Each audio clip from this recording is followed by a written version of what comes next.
Politicians rarely miss an opportunity to pose with veterans. But support for veterans is ultimately measured by votes, not photographs. In July, every Oklahoma Republican in the U.S. House advanced a veterans package that contained future disability benefit reductions. Those members were Kevin Hern, Josh Burchine, Frank Lucas, Tom Cole, and Stephanie Bice. The bill did not pass the House, but the record still matters. On July 14th, Oklahoma Republicans voted to allow consideration under a closed rule. On July 16th, they voted against the final motion to send the bill back. That motion failed by one vote, and House leaders postponed the final vote after veterans pushed back. Here is the key fact. The bill protected benefits already being paid, but it created less generous standards for claims filed after the bill became law. That includes veterans who have already served but have not yet filed. Current recipients are reassured. Future claimants receive less. H.R. 9237 was not a bill with nothing good in it. It included the major Richard Starr Act, survivor benefits, caregiver support, and mental health programs. The dispute was how Congress proposed to pay for part of that package. Section 108 would have rewritten disability ratings for tinnitus and sleep apnea. Veterans organizations said that was the wrong offset. Follow the money.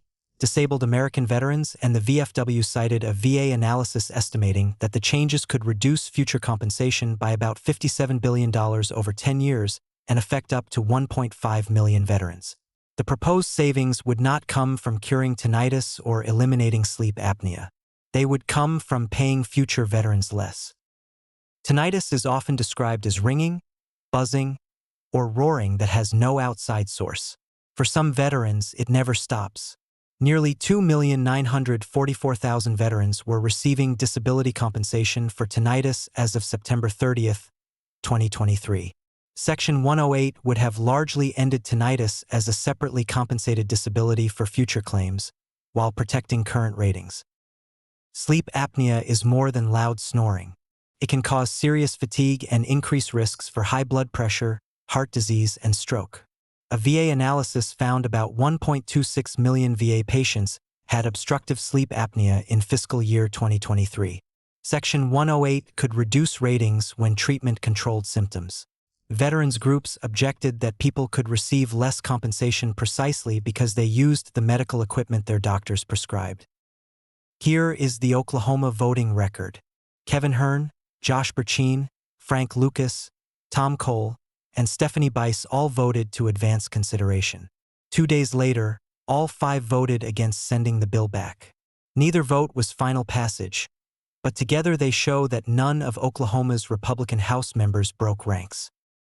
Kevin Hern's role matters because he is now asking Oklahoma voters for a promotion to the United States Senate. Mark Tedford did not cast these votes, but he is running to replace Hern in the 1st District. Voters deserve to know whether Tedford would have advanced the same package with Section 108 included. Campaign signs cannot answer those questions. Candidates can. Veterans forced Congress to listen.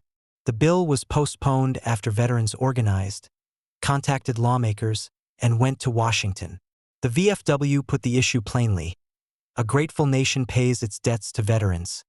It does not send them the invoice. The legislation may return, and if it does, Oklahoma voters should watch closely. Follow the money at wclangdon.substack.com.